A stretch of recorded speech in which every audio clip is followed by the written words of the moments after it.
গেল ৫ আগস্ট শেখ হাসিনা দেশ ছেড়ে ভারত চলে যাওয়ার পর থেকে বাংলাদেশের সঙ্গে ভারতের মধ্যে সম্পর্কে কিছুটা ভাটা পড়েছে।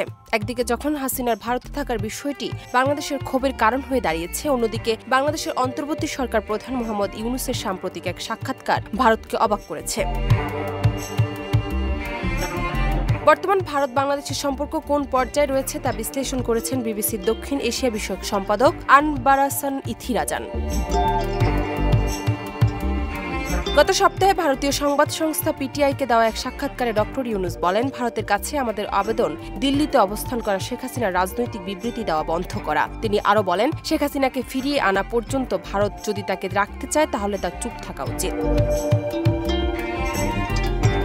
জুলাই ও আগস্টে সরকার বিরোধী আন্দোলনের হত্যাকাণ্ডের জন্য শেখ হাসিনাকে দেশে ফিরিয়ে এনে বিচারের মুখোমুখি করতে ভারতকে চাপ দিচ্ছে বাংলাদেশ। ওই সাক্ষাৎকারে ইউনূস বলেন, ভারত ও বাংলাদেশের দ্বিপাক্ষিক সম্পর্ক বজায় রাখতে একসঙ্গে কাজ করা উচিত, যদিও এই সম্পর্ক বর্তমানে তলানিতে রয়েছে।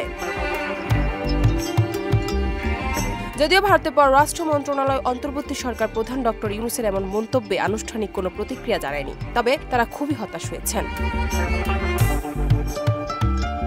এ বিষয়ে নাম না প্রকাশের শর্তে ভারতের সরকারি এক কর্মকর্তা বিবিসিকে বলেন, বাংলাদেশের পরিস্থিতির উপর ভারত নজর রাখছে এবং পরিস্থিতি উন্নতির জন্য অপেক্ষা করছে। এছাড়া ভারতকে নিয়ে যেসব মন্তব্য করা হচ্ছে তা নয়াদিল্লি নথিভুক্ত করেছে।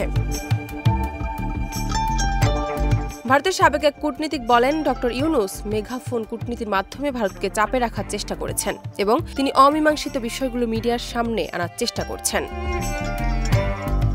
ডেস্ক রিপোর্ট, দেশ রূপান্তর।